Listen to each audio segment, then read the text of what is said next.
धर्म जाणून घे हेच मर्म जीवन कर त्यास तू बहार दुष्ट शक्ती जाळल्या मार्ग स्पष्टता बन्या शिवसेनेची पेटली मशाल एक स्वप्न एक चिन्ह शिवसेनेची मशाल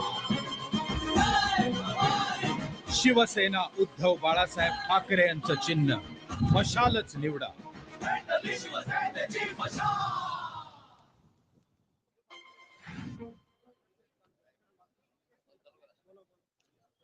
आणि म्हणून मी आपल्याला कावळा आणि चिमणीची गोष्ट सांगत होतो.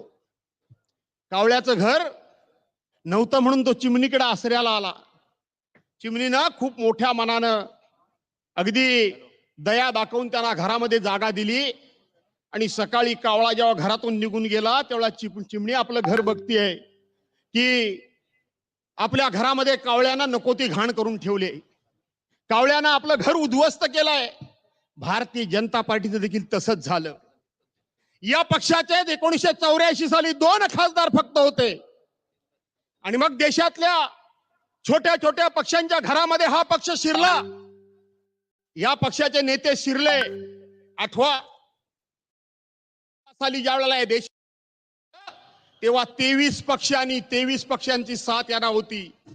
2014 साली 2 पक्ष फक्त शिल्लक राहिले. त्यातला एक महत्वाचा पक्ष तो म्हणजे उद्धव बाळासाहेब ठाकरेंचा शिवसेना पक्ष. त्यांच्या बरोबर राहिला. बाकी सगळे पक्ष त्यांना सोडून गेले. सत्तेमधला 2 नंबरचा पक्ष हा शिवसेना होता. पण यांना इतक्या पद्धतीचा सत्तेमधला माज आला. यांना असं वाटलं की बाकीच्यांची जसे आम्ही घरामध्ये जाऊन छोटी छोटी घरं फोडली, त्यांची घरं उद्ध्वस्त केली, तशाच पद्धतीनं शिवसेनेचं उद्धव बाळासाहेबांचं राजकीय घर आम्ही उद्ध्वस्त करू असं त्यांना वाटलं. जशी कावळ्या चिमण्याची गोष्ट सांगितलं तशी दुसरी गोष्ट मी तुम्हाला सांगतो. गरुड तुम्हाला माहित आहे. हा गरुड वळवळणाऱ्या सापावर जर त्याची नजर पडली तर त्याला सुद्धा आपल्या नख्यांमध्ये पंजांमध्ये घेऊन जातो. भल्या भल्याना मग तो ससा असू दे नाही तर आणखीन कोण असू दे त्याला सहज पकडून जातो. त्या गरुडाच्या नादाला लागायला कोण बघत नाही. पण कावळा असा आहे तो गरुडाच्या पाठीवर बसतो आणि त्याच वेळेला तो गरुडाच्या मानेचा चावा घ्यायला बघतो. गरुड हालचाल करत नाही. गरुड काही बोलत नाही. कावळा प्रयत्न करतोय पाठीवर बसले आहे आणि त्याच वेळेला गरुड एक झेप घेतो, भरारी घेतो आणि तो उंच उंच उंच इतका उंच उंच जातो की जो कावळाला वाटत होतं की मी गरुडाच्या मानेचा घोट घेईन, मी गरुडाला या ठिकाणी मारेन, तो कावळा श्वासोश्वास करता तडफड करायला लागतो. त्याला श्वासोश्वास घेता येत नाही आणि मग तो तडफडून खाली पडतो. भारतीय जनता पार्टीचं देखील तेच झालंय. त्यांना कळलं नाही. त्यांना वाटलं उद्धव साहेब साधे आहेत, भोळे आहेत, सौम्य आहेत. पण हा वाघाचा बच्चा आहे, हा गरुड आहे. या गरुडाच्या मानेला चावा घेण्याचा प्रयत्न भाजपाने केला आणि आज भाजपा 400 पार नाही तर तडीपार व्हायची वेळ आली. या गरुडानं त्यांना ते तडीपार केलंय. कोणाच्या नादाला तुम्ही लागलात याचा विचार केलात नाही.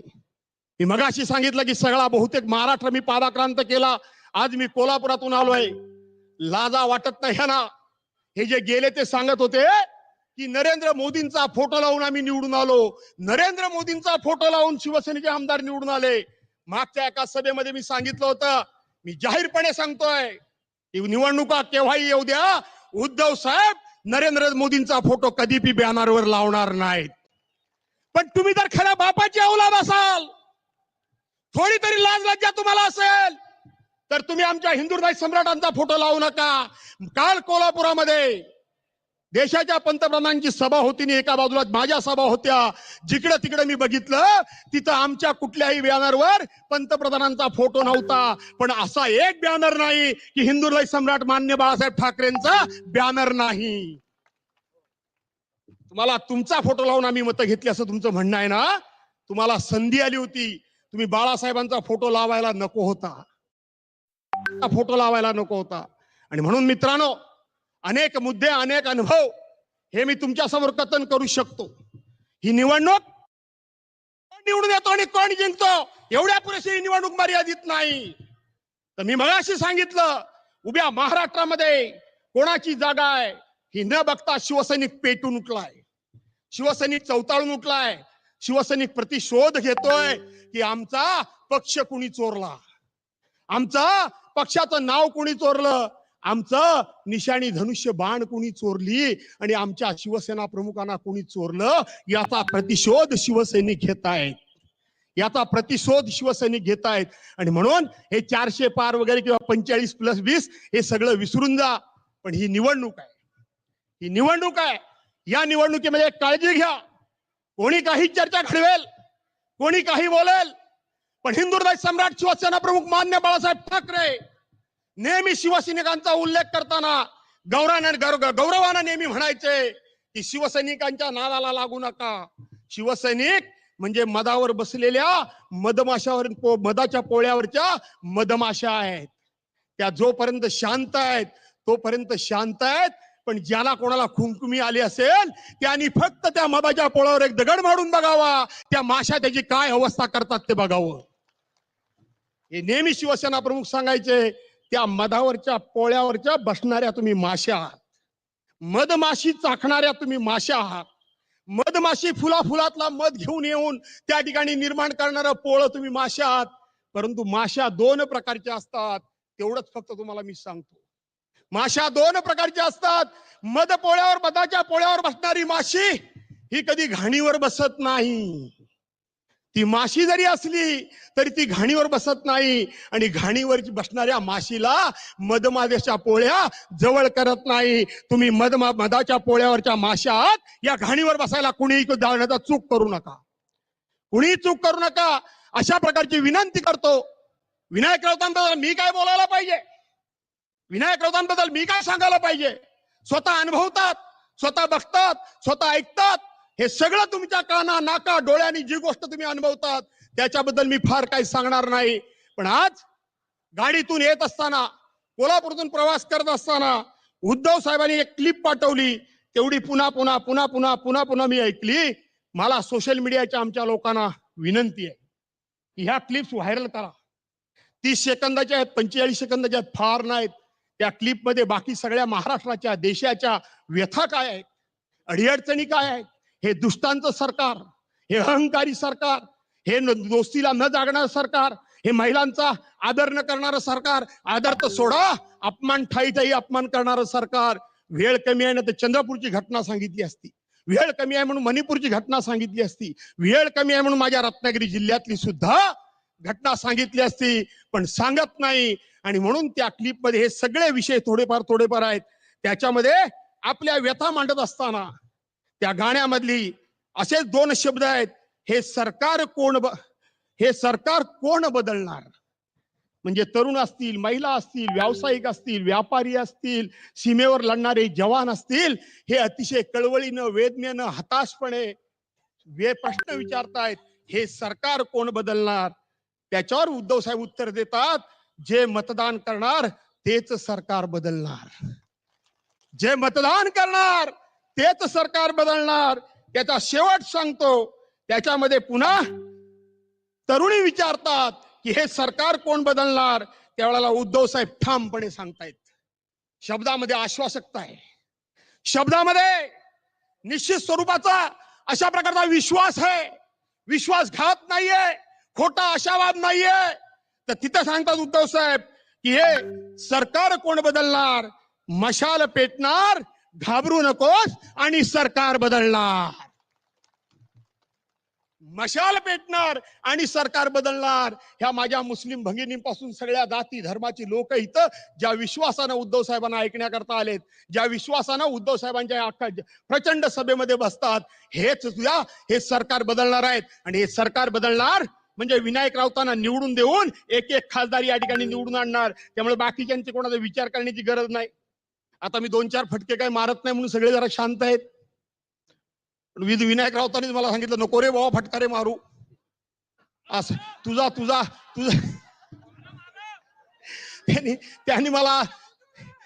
त्यांनी मला असं सांगितलं की तुमचा एखादा फटकारा बसला तर पोट निवडणूक लागायची, अशी अवस्था आहे.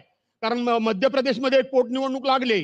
काल 89 जागांकरता मतदान झालं, तर ती एक जागा कॅन्सल झाली, म्हणजे 88 ठिकाणी मतदान झालं. आणि म्हणून विनायक राऊतांना मला खासदार बघायचं आहे, पोटनिवडणूक करायची नाही. म्हणून मला तुम्हाला काय म्हणायचं समजलं का नाही समजलं? आणि म्हणून ह्या हातामध्ये मशाल, या हातामध्ये मशाल घ्या, ती मशाल प्रज्वलित करा. 7 तारखेला कुणीही न बोलवता, कुणीही निमंत्रण न देता, कुठलीही व्यवस्था न करता स्वतःहून अशात लाखोच्या संख्येनं मतदान केंद्रावर जा. आणि 3 नंबरला विनायक राऊत यांच्या नावासमोर मशाली निशाणी आहे, तिचं बटन दाबून हातात मशाल घेऊन विजयाची तुतारी फुंका, अशा प्रकारचं आव्हान करतो आणि आपल्या सर्वांची रजा घेतो. जय हिंद, जय महाराष्ट्र.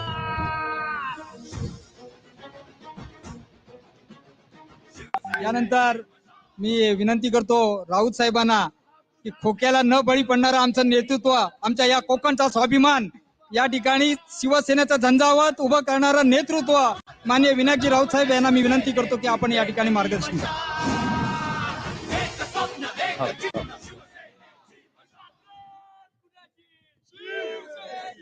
माझे आदरणीय पक्षप्रमुख उद्धवजी ठाकरे साहेब, आदरणीय रश्मीवहिनी आणि तेजस, आपल्याला वंदन करतो. या व्यासपीठावर इंडिया आघाडीचे सर्वच सन्माननीय पदाधिकारी, माझे आदरणीय पत्रकार मित्र आणि उपस्थित बंधू भगिनींनो, साहेब, मी खऱ्या अर्थाने भाग्यवंत आहे. सतत 3 वेळेला ह्या रत्नागिरीमध्ये आपण विनायक राऊतच्या विजयी सभा त्यांना मार्गदर्शन करायला येत आहात. आणि ज्या हिंदू हृदय सम्राट बाळासाहेब ठाकरेंनी सेवा धर्म मला शिकवला, आपणही त्याच सेवा धर्माचं मार्गदर्शन मला करायला नेहमीच उपदेश करत असता.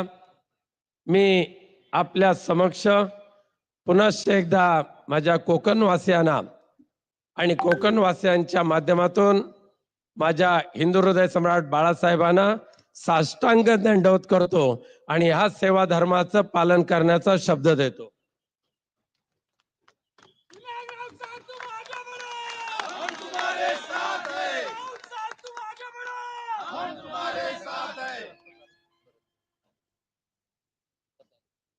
साहेब, मला अभिमान आहे आपण ज्या पद्धतीने माझ्यावर विश्वास ठेवत आलात. बाळासाहेबांच्या नंतर सख्या भावापेक्षा जास्त प्रेम तुम्ही माझ्यावर केलात. आणि मी तुम्हाला शपथपूर्वक शब्द देतो साहेब, आजपर्यंत 2 वेळेला नगरसेवक बनवलात, 2 वेळेला आमदार बनवलात, 2 वेळेला खासदार बनवलात. पण ह्या कोकणची सेवा करत असताना मला माहिती आहे, हा कोकणचा परिवार विनायक राऊतचा नाही आहे. हा कोकणचा परिवार हिंदू हृदय सम्राट बाळासाहेब ठाकरेंचाच आहे आणि आपलाच तो आहे. आणि आपल्या पुण्याईवरच विनायक राऊतचं ही राजकीय कारकीर्द सुरू आहे. त्यामुळे मागच्या 10 वर्षामध्ये कोकणवासियांनी सांगावं, आपण तर आहातच, 10 वर्षाच्या खासदारकीमध्ये ह्या कोकणच्या संस्कृतीला गालबोट लावणारं पाप विनायक राऊतने नाही केलं साहेब.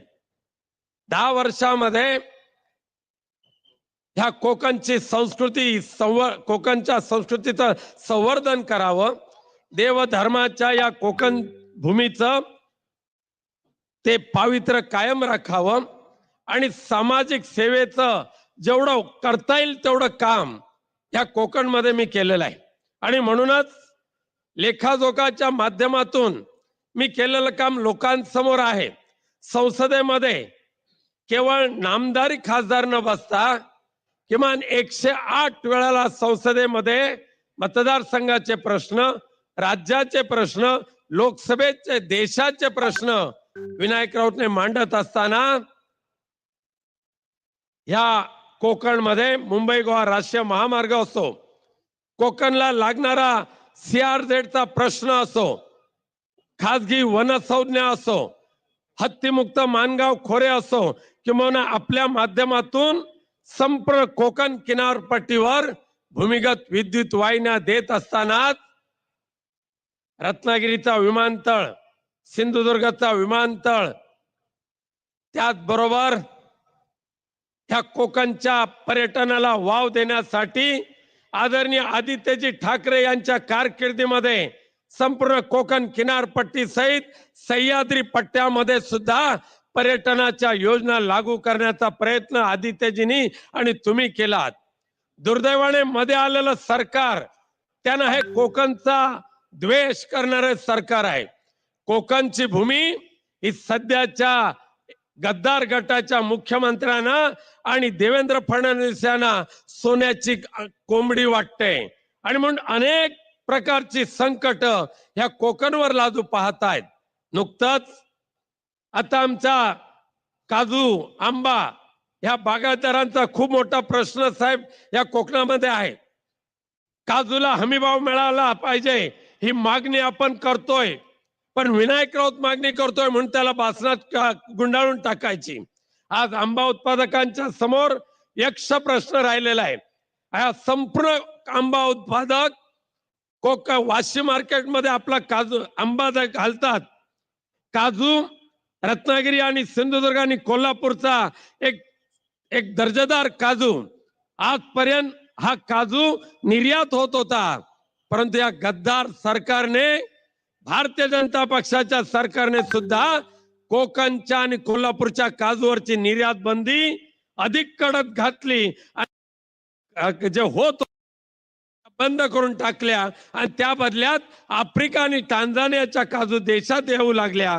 माझी मागणी आहे आपल्याकडे, आघाडीचं सरकार तर येणारच, आल्यानंतर पहिली काजूवरची निर्यात बंदी उठवण्यासाठी आपण शब्द टाकाल आणि त्याचबरोबर आमच्या कोकणच्या आंबा बागायतदारांना आधार देणारा वाशी मार्केट मधला एक चांगला कार्यकर्ता, केवळ आणि केवळ शरद पवार साहेबांचा कार्यकर्ता, पानसरे नाव त्यांचं, त्यांना संजय पानसरे, केवळ आणि केवळ छोट्याशा शौचालयाच्या त्या गडबडीमध्ये त्यांना तुरुंगात टाकलं. आज आमच्या कोकणातल्या आंबा उत्पादकांचे जवळजवळ 100 कोटी रुपये हडप करण्याचं काम या भाजपच्या सरकारने केलेलं आहे. आणि दुसरं महत्वाचं साहेब मी आपल्या निदर्शनास आणू इच्छितो, केवळ आणि केवळ पालघर, रायगड, रत्नागिरी आणि सिंधुदुर्ग या 4 जिल्ह्यातल्या 1635 गावावर ग्रामपंचायती हद्दपार करायच्या आणि परप्रांतीय भूमाफियांच्या इच्छेसाठी 1635 गावातील 6,42,000 हेक्टर जमीन ही सिडकोच्या ताब्यात द्यायची. त्याच्यामध्ये किनारपट्टी आहे, त्याच्यामध्ये जांभा दगडाचे खाणी असलेले गावच्या गाव आहेत आणि ह्या भूमिपुत्रांचा रोजगार हिसकावून घ्यायचा आणि परप्रांतीयांच्या ताब्यात घालायचं हे काम आता ह्या गद्दार सरकारने चालू केलेलं आहे. आम्ही त्याला विरोध करतोय. आम्ही ठणकावून सांगितलेलं आहे, आमच्या कोकणच्या भूमीवर आम्ही सिडकोचा ब्रह्मराक्षस आम्ही येऊ देणार नाही म्हणजे नाही. आणि कोकणच्या भूमीचं रक्षण करण्याची जबाबदारी तुम्ही माझ्यावर सोपवलेली आहे. आमचे भास्कर शेठ जाधव आहेत, राजन साळवी आहेत, आमचे वैभव नाईक आहेत, निष्ठावंत आम्ही कार्यकर्ते तुमच्यावर राहिलेलो आहोत. अजिबात घाबरून जाऊ नका. इंडिया आघाडीच्या माध्यमातून पुनश्च कोकण भगवामय कोकण करून दाखवण्याची शपथ आज या हजारोच्या संख्येने उपस्थित असलेल्या कोकणवासियांच्या माध्यमातून देतो. आणि साहेब पुनश्च एकदा शब्द देतो, कोकणची सेवा हा विनायकरावचा धर्म आहे. कोकण हे मातोश्रीचा परिवार आहे, ह्याची जाणीव ठेवून कोकणच्या भूमीला कोणाची दृष्ट लागू देणार नाही.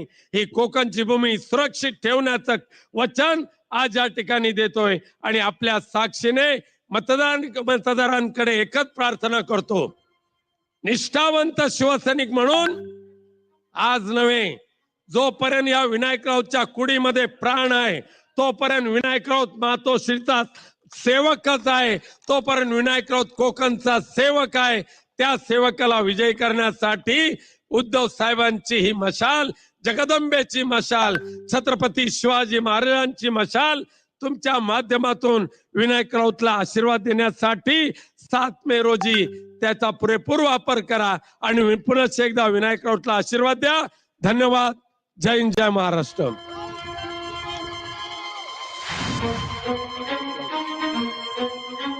शस्त्रनाद होऊ दे रणदुंदुभी रत्नागिरी जिल्ह्याच्या वतीनं पक्षप्रमुख आदरणीय उद्धवजी ठाकरे यांचं या ठिकाणी स्वागत करण्यात येत आहे. पेटू दे शिवसेनेची मशाल. शिवसेनेची मशाल. हिंदू हा तुझा धर्म जाणून घे हेच मर्म जीवन कर त्यास तू बहाल. दुष्ट शक्ती जाळण्या मार्ग स्पष्ट दावण्या शिवसेनेची पेटली मशाल. एक स्वप्न एक चिन्ह शिवसेनेची मशाल. शिवसेना उद्धव बाळासाहेब ठाकरे यांचं चिन्ह मशालच निवडा. पेटली शिवसेनेची मशाल.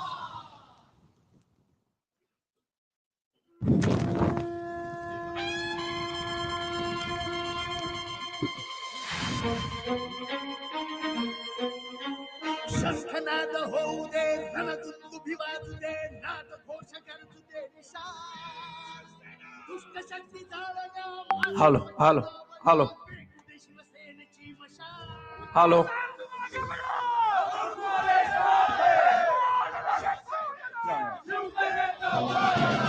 हिंदू हा तुझा धर्म जाणून घे हेच मर्म जीवन कर. दुष्ट शक्ती जाळण्या मार्ग स्पष्ट दावण्या शिवसेनेची पेटली मशाल. एक स्वप्न एक चिन्ह शिवसेनेची मशाल. शिवसेना उद्धव बाळासाहेब ठाकरे यांचं चिन्ह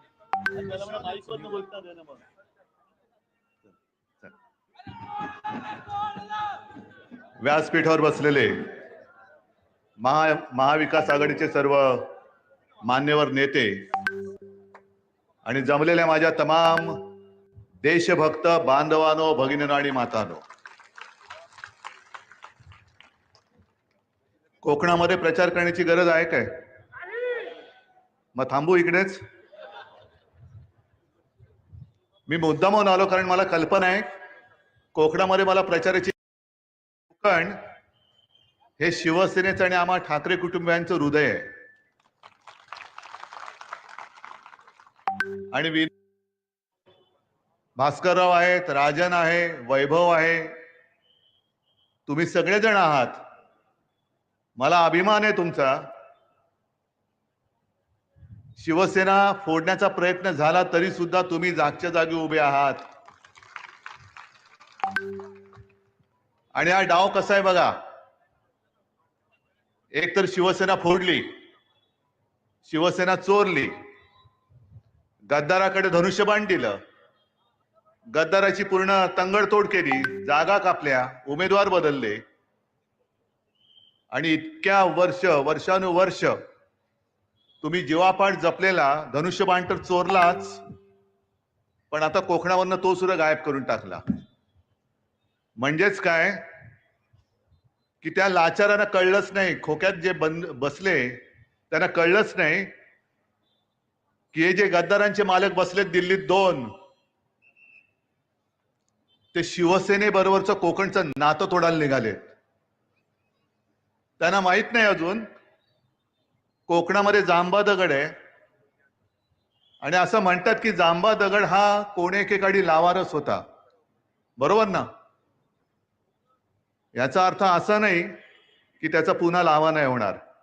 आज संपूर्ण कोकणात नाही अख्ख्या महाराष्ट्रामध्ये भाजपच्या विरुद्ध लावारस उसळून वर आलेला आहे. आणि मोदींना अजून काय त्याला म्हणतात तो सूरच लागत नाहीये. आणि झालंय असं की सध्या IPL चे दिवस सुरू आहेत.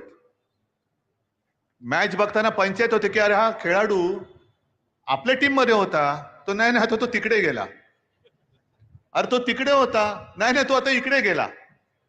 आणि तसं भारताच्या राजकारणात झालंय. IPL म्हणजे इंडियन पॉलिटिकल लीग. असंच झालेलं आहे. मोदी किती काही बोलतील, पण मोदींचा तो जो काय पहिला आत्मविश्वास होता 14 साली आणि 19 सालचा तुम्हाला बघायला मिळतोय? नाही, हो असेल तर हो बोला, मला तर दिसतच नाही आत्मविश्वास. पहिल्यांदा अगदी 19 साली सुद्धा आपण फसलो होतोच. काय रुबाब होता, कारण शिवसेना सोबत होती आणि त्यांचं एक वाक्य होतं, एक अकेला सब पे भारी. अशी मस्ती होती, छाती होती 56 इंचांची. आता त्या छातीमधली हवा पण गेली आणि एक अकेला सब पे भारी, आजूबाजूला सब भ्रष्टाचारी. काय ही गत आले, म्हणजे अटलजींचा आत्मा रडत असेल वरून. ते जे बोलले होते की अशी जर का सत्ता मला मिळत असेल तर मी ती चिमटीत सुद्धा पकडणार नाही. आता अटलजींचा आत्मा ढसाढसा रडत असेल की काय कोणाच्या नाकर्त्याच्या हातामध्ये भाजपा गेला आणि होता नव्हता भाजपाने खतम करून टाकला, संपवून टाकला. अरे शिवसेना अख्खी तुमच्या सोबत होती तेव्हा मोदीजी आणि शहाजी जी खरं लावण्याची गरज नाही. तुम्हाला महाराष्ट्रामध्ये किती वेळा यावं लागत होतं, किती सभा तुम्ही घेतल्या होत्या, कारण अख्खी शिवसेना तुमच्या सोबत होती. का तुम्हाला औरसा आठवली मला कळत नाही, पण विनाशकाले विपरीत बुद्धी. विनाशच होणार असेल तर विपरीत बुद्धी होणारच. आणि म्हणूनच कदाचित हा एक नियतीचा संकेत किंवा देवाचे आशीर्वाद आहेत की त्यांनी शिवसेनेला त्यांच्यापासून बाजूला केली, की त्यांचा विनाश होतोय, तुम्ही नका राहू त्यांच्यासोबत, जाऊ दे त्यांना, बुडतायत बुडू द्या. अबकी बार भाजपा तडीपार तडीपार करून टाका. आणि काजूवरती, आंब्यावरती, कांद्यावरती जी निर्यात बंदी केलेली आहे ना, पहिली यांच्यावरची निर्यात बंदी उठवा, पहिला भाजपला निर्यात करून टाका, जाऊ दे 7 समुद्रापलीकडे निर्यात तडीपार. पण मला यांचा सगळ्यांचा खरंच अभिमान वाटतो. हे ठीक आहे की त्यांनी संपूर्ण यंत्रणा वापरून शिवसेना चोरली, धनुष्यबाण चोरलं, पण विनायकरावजी मला तुमचा अभिमान आहे. भास्करराव, वैभव, राजन सगळे म्हणून इकडे बसलेत, मला तुमचा अभिमान आहे. कारण समोर जो उभा आहे त्याला रोज टोप घालताना विचार करावा लागतं, डोकं खाजवायला मिळतं तेव्हा, टोप घातल्यावरती मिळत नाही. तेव्हा खाजून विचारतो, अरे आज कोणत्या पक्षात होत आपण? हा बघा, तुम्ही विचार करा त्यांना, कारण आठवतच नाही काल कोणत्या पक्षात होतो, आज कोणत्या पक्षात आहे. इतके वर्ष स्वतः सकट स्वतःची पिलावळ, ही जिकडे सत्ता असते, जिथे सत्ता तिकडे तुम्ही झुकता. सगळी मंत्रीपदं घेतली, आमदारक्या खासदारक्या सगळ्या घेतल्या, पण माझ्या कोकणासाठी काय केले? एक तरी लघु किंवा सूक्ष्म तुमच्या साईज प्रमाणे प्रकल्प कोकणात आणलात का तुम्ही? कारण भाजपा हुशार आहे, त्यांनी त्यांच्या कुवतीप्रमाणेच दिलं, लघु आणि सूक्ष्म. आता निवडणुकीनंतर मायक्रोस्कोप आणावं लागेल की अतिसूक्ष्म, म्हणजे करोनाचा जीवाणू दिसेल पण हे नाही दिसणार, एवढे सूक्ष्म होतील. पण मस्ती किती आहे. आज तुम्ही गद्दारांना आमच्या अंगावर सोडून शिवसेना संपवायला निघालात. अहो, अनेक वर्षानुवर्ष हे सगळे माझे जीवाला जीव देणारे शिवसैनिक जे बाळासाहेबांनी जोडून दिलेले आहेत, आणि मी मागे पण म्हटलं की माझी वडिलोपार्जित कमाई आहे, आहेच माझी वडिलोपार्जित कमाई, अभिमान आहे मला याचा, हे माझं वैभव आहे. आणि मोदीजी तुम्ही जे म्हणतायत घराणेशाही घराणेशाही, आमची घराणेशाही आहे ते लोकांना मंजूर आहे की नाही रे? पण तुम्हाला शिवसेनेची घराणेशाही चालत नाही. शिवसेना प्रमुखांचा फोटो लावता, नालायक माणसं सगळी, अंगामध्ये कर्तृत्व नाहीये. तुम्ही माझी शिवसेना चोरताय, माझं धनुष्यबाण चोरताय, माझे वडील चोरताय, कर्तृत्व शून्य माणसं आहेत. तुम्हाला शिवसेनेची घराणेशाही नकोय, हिंदू हृदय सम्राटांची घराणेशाही नकोय, पण तुम्हाला गद्दारांची, गुंडांची घराणेशाही चालते. हे दुःख हे आम्हाला नसलं, तुम्हाला नसलं तरी अटलजींना वाटत असेल. कोणाची घराणेशाही तुम्ही पोचताय आणि काय भाषण करताय? आणि हा कोकण हा सुसंस्कृत आहे. ज्या पद्धतीने काल परवाकडे फडणवीस येऊन गेले, यांना मत म्हणजे त्यांना मत, म्हणजे दोघं झालं. तर कोकणामध्ये जर शिवसेना तेव्हा उभी राहिली नसती, विनायक राऊत, वैभव भास्कर वगैरे सगळे जे आहेत हे तुमच्या सोबत उभे राहिले नसते, आज कोकणामध्ये काय चाललं असतं? गुंडागर्दी, गुंडराज चालू झालं असतं. गुंडाराज झालं असतं ना. मग तुम्हाला परत गुंडाराज पाहिजे कोकणमध्ये? उघड उघड सांगतायत की याना मत म्हणजे त्यांना मत, आणि भाजपचे इथले लोक काही करू शकणार नाहीत. जे कल्याणमध्ये घडलं, कल्याणमध्ये भारतीय जनता पक्षाचा एक आमदार गणपत गायकवाड अनेकदा त्यांनी त्यांच्या वरिष्ठांकडे तक्रार केली की हे बघा काय चाललंय, हे बघा काय चाललंय. कोणी ऐकायला तयार नाही. शेवटी एवढा उद्विग्न झाला, त्याच्या मुलाला पोलीस स्टेशनमध्ये जेव्हा यांच्या मिंद्यांच्या गुंडांनी धक्काबुक्की केली तरी पोलीस काय करायला तयार नाहीत, म्हणून बाप म्हणून त्यांनी गोळ्या घातल्या त्याला. मी काय समर्थन नाही करत. आणि त्यांनी म्हटलेलं आहे की जोपर्यंत या मिंद्याच्या हातामध्ये सत्ता राहील तोपर्यंत या महाराष्ट्रामध्ये गुंडांचं राज्य राहील. आज जुलूम जबरदस्तीने ते कारभार करू इच्छित आहेत. मी विसरलो नाही अजून. बारसू मध्ये मी जेव्हा आलो होतो, माझ्या माता भगिनींना कशा पद्धतीने मारहाण केली होती. जर शिवसेना मध्ये पडली नसती तर आज बारसूचा विषय हा लोकांनी संपवला असता की नसता हे तुम्ही सांगा.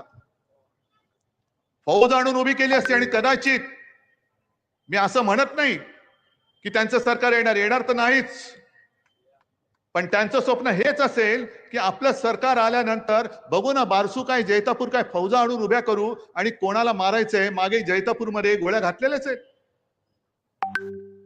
गोळीबार झालाच होता.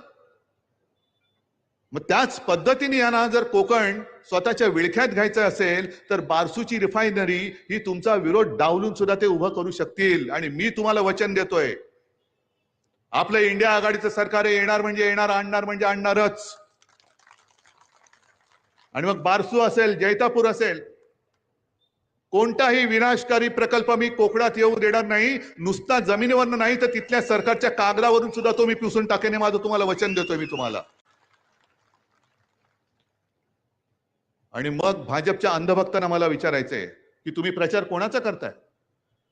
विनाशाचा प्रचार करताय का? शिवसेनेला मत का द्यायचं नाही आणि गद्दाराला मत का द्यायचं? आम्ही विकासाच्या गोष्टी करतो, तुम्ही विनाशाच्या गोष्टी करत आहात. जसं ते म्हणतात की याना मत म्हणजे त्यांना, मोदींना मत, तसं मी सांगतोय की त्यांना मत म्हणजे विनाशाला मत.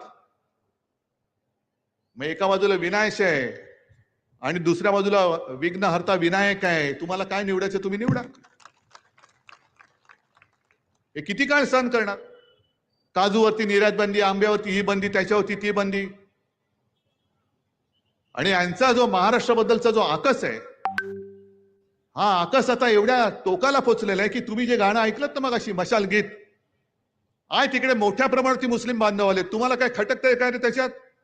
मी मुस्लिम बांधवांना आणि माता भगिनींना विचारतो, तुम्हाला काय खटकते त्या गाण्यात? आहे आमचं जय भवानी जय शिवाजी, काय खटकते तुम्हाला? जय भवानी जय शिवाजी कोणी देतं? कारण दोन्ही आपली दैवत आहे. जसं मोदीजी प्रत्येक सभेत जात आहेत, शहा जात आहेत आणि जय श्रीराम बोलतायत. अरे आम्ही पण जय श्रीराम बोलतो ना. आम्ही काय असे काय हे नाही होत, रामाचे काय विरोधक नाही होत. आम्ही जय श्रीराम म्हणतो, आम्ही बजरंगबली की जय म्हणतो. पण आमच्या महाराष्ट्राच्या नसा नसामध्ये जे जय भवानी आणि जय शिवाजी आहे ते तुम्ही उपरे दोघ जण येऊन आमच्या महाराष्ट्राच्या रगारगातलं जय शिवाजी आणि जय भवानीचं प्रेम तुम्ही काढू शकताय, काढू इच्छिताय? तुमचा महाराष्ट्राबद्दलचा आकस, तुमचा उद्धव ठाकरे बद्दलचा संताप, ठीक आहे, मैदानात उतरा. उद्धव ठाकरेला संपवायचंय ना. उद्धव ठाकरे मैदानात उतरलाय, तुम्ही मैदानात या आणि लढून दाखवा उद्धव ठाकरेशी. होऊन जाऊ दे समोर समोर. पण सोबत तुमचे सगळे जे घरगडी आहेत, ईडी, इन्कम टॅक्स, सीबीआय, ते उद्या आमच्याकडे असणार आहेत, आमच्या अंडर असणार आहेत. आज तुम्ही ज्या पद्धतीने त्यांचा दुरुपयोग करतात, त्या अधिकाऱ्यांना सुद्धा सांगतोय, उद्या आमच्याकडे आल्यानंतर तुमच्या नांग्या ठेचल्याशिवाय आम्ही राहणार नाही. ज्या पद्धतीने तुम्ही राजन साळवीच्या घरात घुसलात, उद्या आमचं सरकार आल्यानंतर तुमच्या घरात घुसल्याशिवाय राहणार नाही. राजनच्या घरामध्ये घुसलात. मी मागच्या सभेत सुद्धा बोललो होतो, सगळ्याची किंमत किती, ह्याची किंमत किती, टेबलची किंमत किती, खुर्चीची किती, शिवाजी महाराजांच्या पुतळ्याची किंमत कोण ठरवणार? मोदींचा घरगडी. अहो, ज्यांना महाराजांची किंमत नाही कळत, तो आमच्या देशावरती राज्य करतो, हे आमचं दुर्दैव आहे. महाराजांचा पुतळा म्हणजे नुसतं काहीतरी चिखलातून बनवलेलं काही मूर्ती नाहीये, ते दैवत आहे. त्याची तुम्ही किंमत लावताय. हिंदू हृदय सम्राट शिवसेना प्रमुख बाळासाहेब ठाकरे जर ते त्यावेळेला मोदीजी तुमच्या मागे उभे राहिले नसते तर अटल बिहारीजींनी तुम्हाला केराच्या टोपलीत तेव्हाच टाकलं असतं. त्यांच्या खुर्चीची किंमत. म्हणून मी राजनला तेव्हा विचारलं होतं की राजन, सगळ्याची किंमत त्यांनी काढली, मग शौचालयात गेले होते की नाही कमोडची किंमत बघायला? कारण नंतर आपली सत्ता आल्यानंतर त्यांना त्याचा उपयोग करावा लागणार आहे. वेडवाकडं कसंही तुम्ही वागता आहात, काय वाटेल ते करता आहात. आणि तो जो काय त्यांचा नारा होता 400 पार, आता गप्प बसले. कारण काहीच चालत नाहीये. 400 पार कशासाठी? तर आपली घटना बदलण्यासाठी. आणि मी नाही बोलत, त्यांचेच माजी मंत्री, त्यांचेच उमेदवार, त्यांचेच खासदार बोलताना त्या सुद्धा क्लिप आलेल्या आहेत. मग घटना बदलण्याची अवदसा तुम्हाला का आठवली? म्हणजेच काय की महाराष्ट्राबद्दलचा जो आकस आहे, एक तर महाराष्ट्रामधले महाराष्ट्राच्या हक्काचे उद्योग धंदे तुम्ही गुजरातला घेऊन जात आहात. तुम्ही महाराष्ट्राच्या हक्कासाठी लढणाऱ्या शिवसेनेला खतम करू इच्छित आहात. तुम्ही महाराष्ट्राचं दैवत असलेल्या जय भवानी जय शिवाजी या शब्दावरती आक्षेप घेत आहात. आणि मी जाहीर आरोप करतोय, महाराष्ट्राच्या सुपुत्रांनी डॉक्टर बाबासाहेब आंबेडकरांनी केवळ त्यांनी लिहिली म्हणून तुम्ही घटना सुद्धा बदलायला निघाला आहात. डॉक्टर बाबासाहेब आंबेडकर हे महाराष्ट्राने देशाला दिलेलं दैवत आहे आणि त्यांनी घटना लिहिली. अरे, त्यांची बुद्धिमत्ताच तशी होती. म्हणून इतके 75 वर्ष होऊन सुद्धा त्याच घटनेच्या आधारावरती आणि ह्याच्यानंतर सुद्धा हजारो वर्ष आपला भारत देश, हिंदुस्थान हा त्या घटनेच्या आधारावरती चालणार आहे. पण इथे सुद्धा तुमचा महाराष्ट्राबद्दलचा आकस दिसतोय. माणसं, अरे तुमच्या भूमीमध्ये गुजरातमध्ये औरंगजेब जन्माला आला, त्याला आम्ही काय करू? आमच्या भूमीमध्ये छत्रपती शिवाजी महाराज आणि बाबासाहेब आंबेडकरांसारखी, त्याला आम्ही काय करू शकतो? तुम्हाला त्यांची पूजा करता येत नसेल तर तुम्ही तुमच्या मातीत जो जन्माला आला त्याची पूजा तुम्ही करा ना. पण जे काय जुमले त्यांनी दिले होते 14 साली, 19 साली, आता 24 साली 15 लाख रुपये देणार होते, आलेत कोणाच्या खात्यात? आले असतील तर हात वर करा, मला आनंद होईल. जर कोणाच्या खात्यामध्ये मोदी सरकारकडनं 15 लाख रुपये आले असतील तर हात वर करून सांगा, मी आत्ताच्या आत्ता माझा प्रचार इथल्या इथे थांबवायला तयार आहे. मग त्यांनी 14 साली काय सांगितलं होतं की प्रत्येकाच्या खात्यात 15 लाख रुपये येतील. कोणाच्या खात्यात हजारो कोटी आले? भाजपच्या खात्यात आले.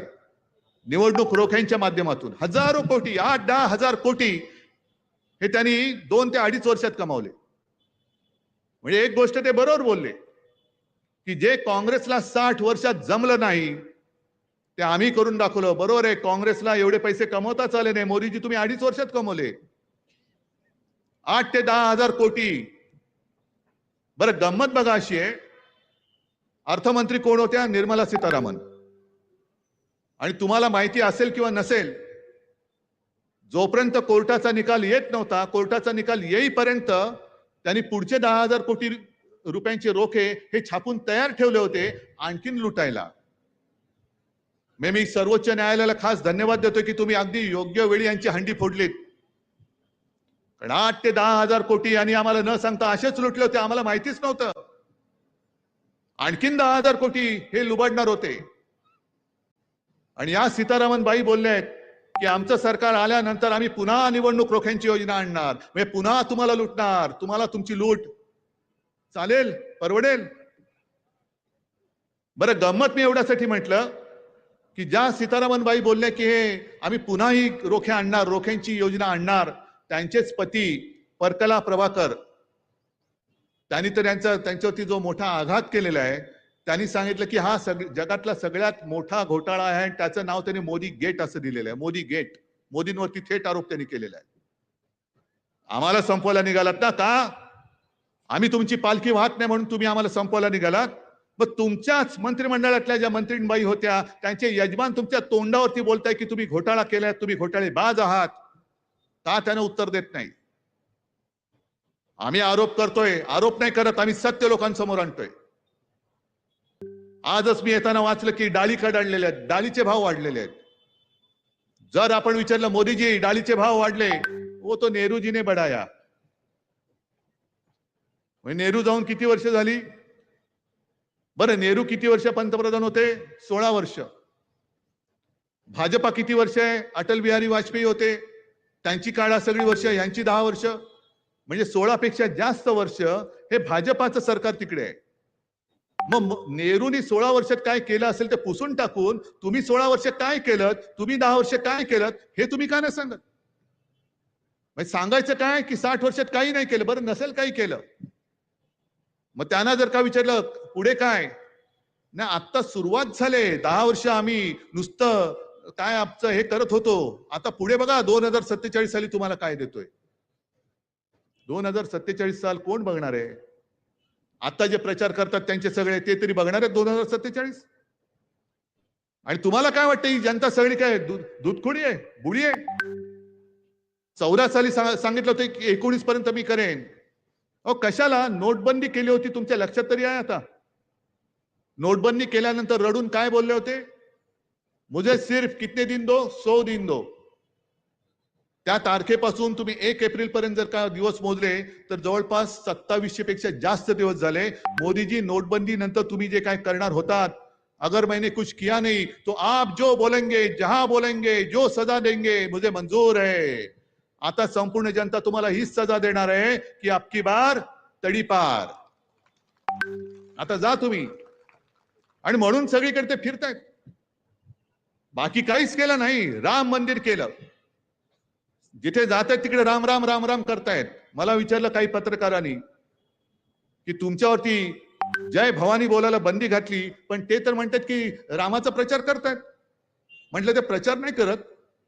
मराठीमध्ये एक ते मागे पिक्चर आलं होतं, त्याच्यामधलं एक गाणं आहे, आम्ही जातो आमच्या गावा आमचा राम राम घ्यावा.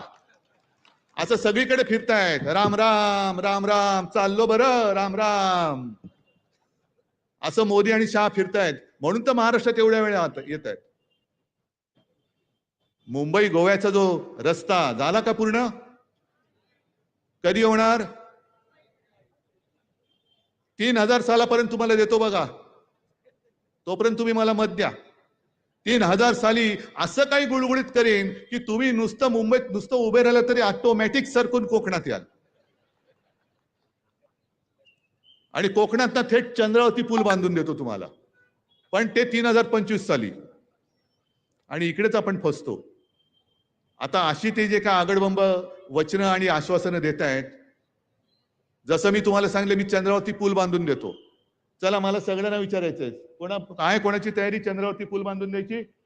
काँग्रेस राष्ट्रवादीची पण लोक आहेत. देताय का? मी देतो. मग तुम्ही विचार काय करता? अरे माहितीये हा पूल होणार नाहीये, ही लोक पण नाही बोलतायत, पण मग मत देऊन बघायला काय हरकत आहे? केला तर हे असंच चाललंय. 14 साली सुद्धा ते रुपये तुम्हाला देतो. प्रत्येकाच्या हर घर नल से जल, नळ तरी आले का? अनेक ठिकाणी आज महाराष्ट्रामध्ये पाण्याचं दुर्भिक्ष आहे. काही ठिकाणी जसं शिवसेना प्रमुख सांगायचे की एक उमेदवार प्रचाराच्या सभेत बोलला की मला निवडून द्या, मी घराघरात नळ देईन. लोक खुश झाले, कारण सगळ्या माता भगिनी लांब जायच्या घागरी घेऊन आणि पाणी भरून यायच्या. घराघरात नळ येणार असेल तर का नाही द्यायचं? दिलं लोकांनी. समोरच्याचे डिपॉझिट जप्त करून त्याला निवडून दिलं. 1 महिना झाला, 2 महिने झाले, लोक चुळबुळ करायला लागली. अरे आता गेलं पाहिजे, विचारलं पाहिजे. मग ते गेले त्याच्या घरी. अरे काय म्हणताय गाववाल्यानो, कशासाठी आलात? नाही तुम्ही ते निवडणुकीत बोलला होतात बघा. काय बोललो होतो? नाही घराघरात नळ. हा मग? नाही तो नळ पाहिजे. अच्छा नळ पाहिजे. मग त्याने हाक मारली, जा रे राजू, म्हणजे आपले राजू माडिक कुठे गेले? जा बॉक्स, जा जरा घेऊन ये. मग राजू माडिक घेऊन आले बॉक्स. मग हे बुवा बसले होते तिकडे, घ्या प्रत्येकाच्या हातात 1-1 तोटी दिली नळाची. चलो हे काय, मी काय बोललो होतो? घराघरात नळ. मी पाणी नव्हतो बोललो, नळ बोललो होतो. घ्या नळ घ्या आणि बसा फिरव्यात चाव्या. हे असे सगळे थापा मारणारी लोक. आणि ही नुसती थापाड्यांची फौज नाहीये. ही गद्दारांची फौज नाहीये, ही दहशतवाद्यांची टोळी आहे, जी ईडी, इन्कम टॅक्स, सीबीआयच्या माध्यमातून यांचा दहशतवाद सगळीकडे चाललेला आहे. अगदी जीएसटीच्या वेळेला सुद्धा टॅक्स टेररिझम, कर दहशतवाद, म्हणजे मेहनत करतायत त्यांना असं काही पिळायचं की जरा कुठे काही चूक झाली सरळ उचलायचं आणि तुरुंगात टाकून द्यायचं. हे इंडिया आघाडीचं सरकार आल्यानंतर आम्ही जीएसटी मध्ये सुद्धा बदल करणार, करून दाखवणार. आणि विनायकजी, तुम्ही जे बोललात ना, तुम्हाला मुंबई, नवी मुंबईमध्ये कशासाठी काय, काजूसाठी पाहिजे, आंब्यासाठी पाहिजे. दुर्दैव आपलं की मी मुख्यमंत्री असताना एक कोरोनाचं संकट आलं, त्याच्यामध्ये 2 वादळं आली, संपूर्णपणे मी त्याच्यामध्ये अडकून राहिलो. पण त्याच्यात अडकलो नसतो तर आज तुमच्या या मागण्या राहिल्या नसत्या. ते स्वप्न सत्यामध्ये मी तुम्हाला आणून दाखवलं असतं. आणि तुम्हाला सगळ्यांना माहितीये, जे मी बोलतो ते मी करून दाखवतो. अगदी महाराष्ट्रामध्ये कुठेही गेला तर मी जाहीर सभेत विचारतो की 2 लाखापर्यंतची पीक कर्जाची माफी नाही, मुक्ती ही जी मी केली होती तुम्हाला मिळाली होती की नव्हती? सगळे सांगतात मिळाली. नियमित कर्ज परतफेड करणाऱ्यांसाठी 50,000 रुपये आम्ही द्यायला सुरुवात केली होती. यांनी गद्दारी करून सरकार पाडलं आणि ती खोडून टाकली. आता तुम्हाला मी विचारतो, किनारपट्टीवरती जेव्हा 2 वादळं धडकली होती तेव्हा जी काय आपत्कालीन मदत केली होती ती तुम्हाला मिळाली होती की नव्हती? हे मला तुम्ही सांगा. होती की नव्हती? अगदी चिपळूणमध्ये सुद्धा मी आलो होतो, अगदी किनाऱ्यावरती सुद्धा गेलो होतो. याचा अर्थ असा की जे होणार नाही, चंद्रावरती पूल करेन, घराघरामध्ये आणखीन काहीतरी करेन, असं वेडवाकडे मी बोलत नाही. जे होण्यासारखं असेल तेच बोलतो आणि जे बोलतो ते मी करून दाखवतो. आणि म्हणून तुमच्या समोर 2 पर्याय, एक 10 वर्षाच्या थापा, ही मोदी गॅरंटी, आणि दुसऱ्या बाजूला मी माझं वचन, जे मी वचननाम्यात दिलं ते मी करून दाखवणार. तुमची निवड तुमच्याकडे. उद्धव ठाकरेचं वचन तुम्हाला महत्वाचं आहे का मोदीची गॅरंटी? हे महाराष्ट्राने उत्तर द्यायचंय. आणि यांची गॅरंटी तुम्हाला माहितीये, यांची गॅरंटी म्हणजे अशी, मगाशी जे मी बोललो ना, एक अकेला सब पे भारी, आजूबाजूला भ्रष्टाचारी, सगळे भ्रष्टाचाऱ्यांची फौज घेऊन हे आपल्यावरती चाल करून येत आहेत. अख्खा कोकण जणू काय यांनी विकायलाच काढलेला आहे. नाणारच्या बाबतीमध्ये जे झालं, जैतापूरला झालं, बारसूमध्ये, आपल्याला कळण्याच्या आत परप्रांतीयांनी इकडे येऊन जमिनी केव्हा बळकवल्या तुम्हाला कळलं सुद्धा नाही, आम्हाला सुद्धा कळलं नाही. आणि पुढचा जो धोका आहे तो हा किनारपट्टीचा विकास ते सिडकोकडे देत आहेत. सिडको म्हणजे यांचे सगळे कॉन्ट्रॅक्टर, बगल बच्चे, सूटबुटकी सरकार. आणि हा निसर्ग सौंदर्य, निसर्गाच्या वैभवाने नटलेला हा माझा कोकण कॉन्ट्रॅक्टरच्या खिशात देणार आपण? हे सगळे कॉन्ट्रॅक्टरचे बगल बच्चे आहेत. आणि म्हणून यांच्याकडे जे चाललेलं आहे की ज्याचा जेवढा भ्रष्टाचार मोठा, मग त्याला केंद्रात मंत्रिपद देणार, त्याला इकडे मंत्रिपद देणार. 70,000 कोटीचा घोटाळा असेल तर उपमुख्यमंत्री करणार, त्याच्यावर आणखीन मोठा घोटाळा असेल तर मुख्यमंत्री करणार. या सगळ्या गोष्टी आता झाल्या तेवढ्या खूप झाल्या. अहो, तुम्ही तुमच्या आयुष्यातली 10 वर्ष यांच्या थापांमध्ये वाया घालवली, आम्ही सुद्धा वाया घालवली. गेल्या वेळेला माझी चूक झाली, मीच मोदींना पंतप्रधान करायला सांगायला आलो होतो आणि तुम्ही माझं ऐकलं. आणि आता नेमकं मी उलट सांगतोय आणि तळमळीने सांगतोय. एका गोष्टीबद्दल मला समाधान आहे की कोरोना काळामध्ये संपूर्ण देशात नंबर 1 चा मुख्यमंत्री म्हणून माझं नाव आलं होतं.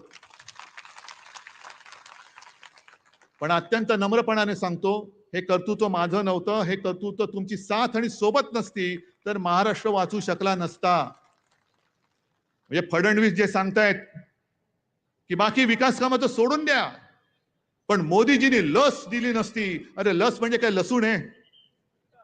हा, की पाठच्या बागेमध्ये पिकोला आणि दिला लसूण, तो सुद्धा 400 पार गेला होता. त्याला लाज वाटली, यांनी नारा दिला होती, आला खाली. लसूण सुद्धा 400च्या वर गेला होता, पण मोदी म्हणाले 400 पार. लसूणाला लाज वाटली, तो काहीतरी आपल्यापेक्षा जास्त मोठा थापाडे आहे, खाली आलेला बरं. लस कोणी शोधली? एका गोष्टीचा अभिमान मला नक्की आहे की महाराष्ट्रातल्या कंपनीने लस शोधली होती पुण्याला, आणि ती लस तुम्ही दिली. पण लसीकरण करण्यासाठी जी यंत्रणा होती ती माझ्या महाराष्ट्राची होती, ती माझ्या महाराष्ट्राची होती. आणि या माझ्या माता भगिनी आणि बांधवांनी मी जे जे सांगितलं ते तुम्ही ऐकलं. मी तुम्हाला सांगितलं घराबाहेर पडू नका, तुम्ही कोणी पडला नाहीत. दुकानं बंद ठेवा, तुम्ही दुकानं बंद ठेवली. बाहेर जाताना मास्क लावा, तुम्ही मास्क घातले. आणि म्हणून तुम्ही मला जे काही कुटुंब प्रमुख मानता त्या नात्याने मी तुम्हाला सांगतोय, तळमळीने सांगतोय की या वेळेला जसं कोरोनाचं संकट तेव्हा होतं आणि मी सांगत होतो की कोरोना आहे, त्या कोरोनापासून 2 हात लांब राहा, तसा त्याही पेक्षा मोठा भयानक धोका हा भाजपाच्या हुकुमशाहीचा आहे. या हुकुमशाहीपासून 2 हात लांब राहा, 2 हात लांब ठेवा. त्यांना म्हणा आता बस झालं तुमचं, तुमची 10 वर्ष तुम्ही बघितली, आता तुम्ही आमचं संविधान बदलायला निघालात. आणि इकडे मुस्लिम बांधव मोठ्या प्रमाणावरती आलेत. काही लोकांनी मला सांगितलं की उद्धवजी आता तुम्हीच आमची आशा आहात. म्हटलं कसं रे? त्याला अहो तुम्ही 25 वर्ष यांना साथ सोबत देऊन तुमच्या बरोबर हे असे वागले, आमच्याशी कसे वागतील उद्या निवडून आले तर? म्हणून कोणी घाबरू नका, अजिबात घाबरू नका. जसं विनायक राऊतांनी शपथ घेतली तशी सुद्धा मी शपथ घेऊन मैदानात उतरलेलो आहे. बाकी देश खूप मोठा आहे, पण आपण खास करून छत्रपती शिवाजी महाराजांच्या महाराष्ट्रातले मर्द मावळे आहोत. आणि त्या मर्द मावळ्यांना मर्दपणा काय असतो ते शिकवावं लागत नाही. मर्दपणा त्यांच्या रगारगात, त्यांच्या नसानसात भिनलेला आहे. येऊ दे मोदी शाह, किती त्यांची ईडी सीबीआय इन्कम टॅक्सची धाड घेऊन येऊ द्या, त्यांच्या त्या टीमची तंगडतोड करून ठेवल्याशिवाय आपण राहायचं नाहीये आणि त्यांना हद्दपार केल्याशिवाय आता थांबायचं नाही. म्हणून आता एकच नारा द्यायचा, अबकी बार कोण? आणि दुसरी गोष्ट, तुम्ही जेव्हा जाल त्या मतदान यंत्रणेमध्ये जे काय आहेत, कारण एवढे नालायक लोक आहेत, आणखीन एक कोणतरी विनायक राऊत शोधून काढलंय, त्यांनी काढलंय ना. पण आपली मशाल काय, आपली निशाणी काय? अजून एकदा नक्की हाती घेणार? मग हाती घ्या मशाल आणि विजय करा विशाल. जय हिंद, जय महाराष्ट्र.